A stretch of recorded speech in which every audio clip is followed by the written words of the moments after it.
તો ટ્રમ્પે પહેલાં 5 દિવસ સીઝફાયરનો દાવો કર્યો અને તે બાદ પણ ઈરાન અને ઇઝરાયલના સતત હુમલા યથાવત રહ્યા. એક તરફ જ્યાં ઈરાને મિડલ ઇસ્ટના અમેરિકાના ઠેકાણાઓને ઇઝરાયલના તેલ અવીવને નિશાને લીધું છે, તો બીજી તરફ ઇઝરાયલના પણ ઈરાન અને લેબનોનમાં ઘાતક હુમલા યથાવત છે. અમારી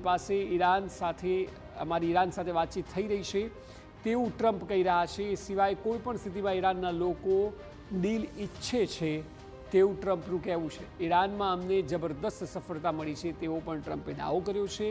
ઈરાન પરમાણુ હથિયાર ન રાખવા માટે રાજી થયું છે તેવું પણ ટ્રમ્પનું કહેવું છે. અમે ઈરાનમાં જે ઈચ્છીએ તે કરી શકીએ છીએ. ટ્રમ્પ આ નિવેદનબાજી આપી રહ્યા છે ઈરાન વિરુદ્ધ, જો કે ઈરાન તમામ દાવાઓને ખોટા કહી રહ્યું છે.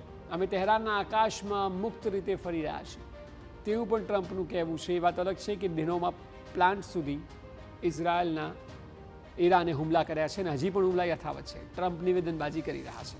ટ્રમ્પે તો પહેલા દિવસે યુદ્ધ સમાપ્ત થઈ ગયું તેવું કહ્યું હતું ખામેનીની હત્યા બાદ. આજે 3 અઠવાડિયા થયા, હજુ પણ યુદ્ધ ચાલી રહ્યું છે. હવે ઈરાન પાસે કોઈ નેતા નથી બચ્યું. એટલે પ્રેશર ટેક્ટિક છે કે જે ટ્રમ્પ અપનાવી રહ્યા છે. ટ્રમ્પના તમામ દાવાઓને ઈરાન ફગાવી રહ્યું છે. જે પ્રકારે મેં કહ્યું અગાઉ તે મુજબ ઈરાને કહ્યું કે તેઓ સતત જૂઠ્ઠું બોલી રહ્યા છે. યુદ્ધ ચાલુ થયું ત્યારથી લઈને અત્યાર સુધી ઈરાન બિલકુલ ઝૂકવાનું નથી અને ઉલટાનું ટ્રમ્પે પાછી પાની કરવી પડશે.